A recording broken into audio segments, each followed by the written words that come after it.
Alright guys, I got my 2006 Kawasaki STX 15F jet ski here. It's November here in Buffalo, and we're going to go ahead and get it winterized for the winter. This is my first time doing it on this unit. I just picked it up in the spring, so let's get started. Okay, so I bought this oil extraction pump on eBay. I think it costed me maybe like 20 bucks at most. Have it right here. Just powering off one of my RC batteries, and what I'm going to do is I'm going to be sticking the hose down here where the oil filter stick is and pump all the oil out of there. Okay, so I have everything set up. I've never used this before, so we'll see how this pump works out. I put some towels down just to, I don't want to make a mess, and let's turn it on and see if it starts to pump. Now, as far as the gas goes, I've already put some stable in the gas. Oh, here comes the oil, so it looks like it's working. Hopefully the battery doesn't run out on me. It will be about 5 quarts of oil inside this engine, so it'll take a little bit of time for it to pump out.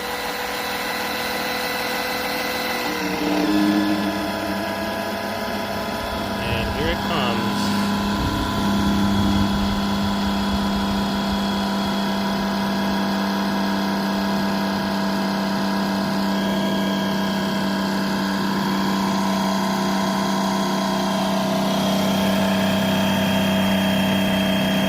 Slow, but getting the job done.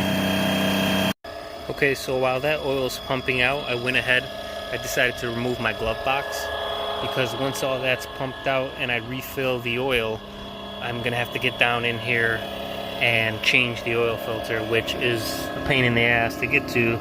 As you can see, it's down in there somewhere, right there. So I think for me it'd be much easier to come in through this glove box to be able to reach down in there. I don't know if I'm going to be able to get my arm through the small openings in here.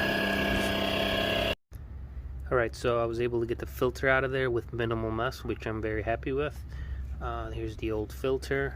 I'm going to be replacing it with a brand new one, the same brand. These are high flow filters, part number HF303. This is for a 2006 Kawasaki STX STX 15F. Here's some of the other ones that it might fit.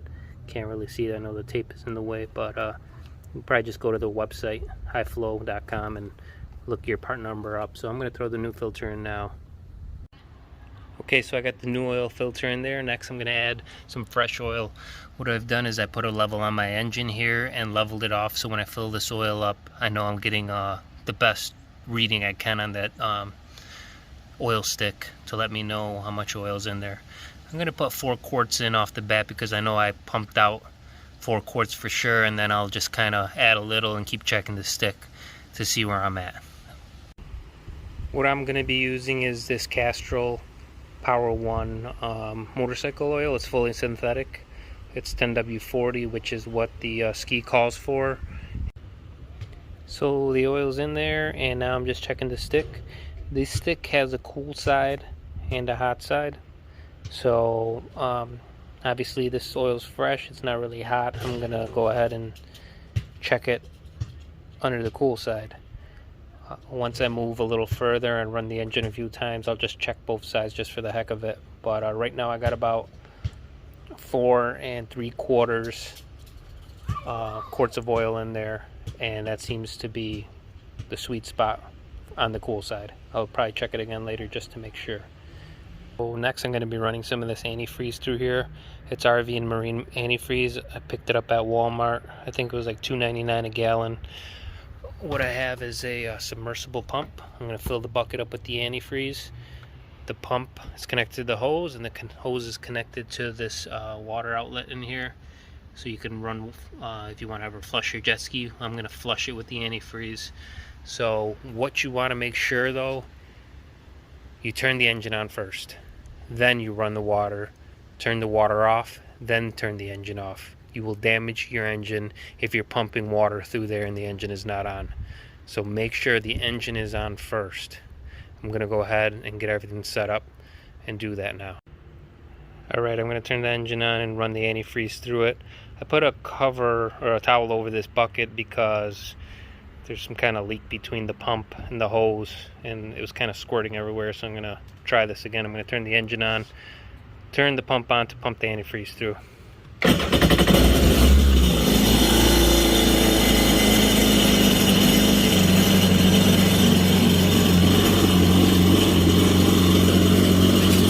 Pump is on, not really leaking as bad as the first time. Let's see if it's going to start coming through the back. There it is. So the antifreeze is coming through the system. I'm going to let all that antifreeze run through, and then I'm going to shut the pump off and then shut the engine off.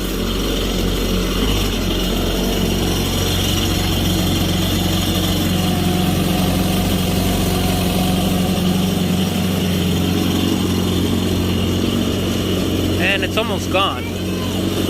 Yep, okay, it's gone. So I'm going to go ahead and shut the pump off. Alright, pump's off. Just for extra safety, I'll turn the nozzle here off, and I will kill the engine. Give it a quick rev. Okay, that part is done. Moving on, what I'm going to do next is I'm going to fog the engine. There's two connections in here. You can see them right there. Got them kind of disconnected already. And we're going to want to mark those first before you disconnect them, so you put them back in the correct order.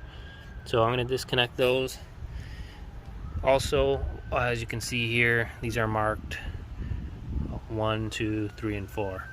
I also have the wires marked 1, 2, 3, and 4. When we pull all those wires out, they're going to have to go back, and you don't want to mix them up.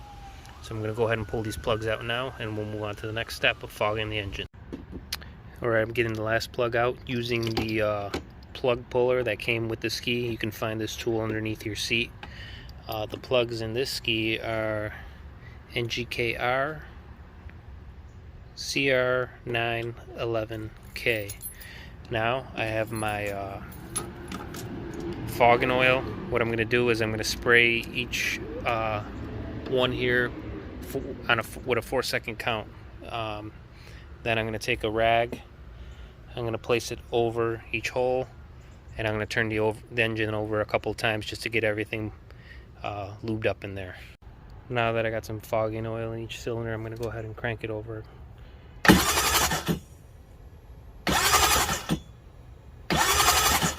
Just want to get everything all lubed up in there.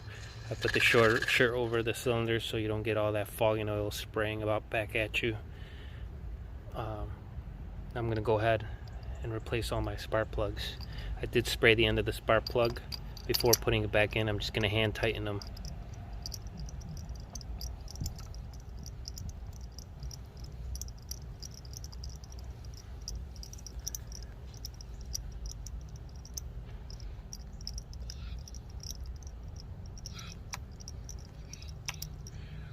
Okay, so that one's in.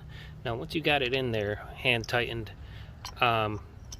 generally what I do is I just want to give it about a quarter of a turn to tighten it.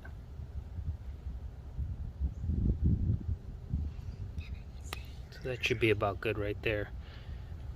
Hi. That's my helper and co-pilot when we're out on the water. So I'm going to go ahead and put the rest of these plugs in.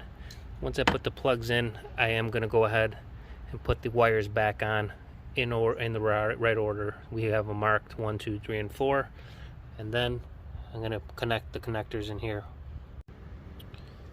Now that I got everything back together, I already went ahead and removed my battery. The battery I'm going to put in the basement. I'm going to keep it on a charger, or just, you know, charge it every once in a while. Hopefully it'll be good next summer. I'll check it out, make sure it's running good before I go get out on the water with that battery. And then next I'm going to use this fluid film here, and what I'm going to do is I'm just going to coat all the metal parts inside the engine area. This way they don't rust over the winter time.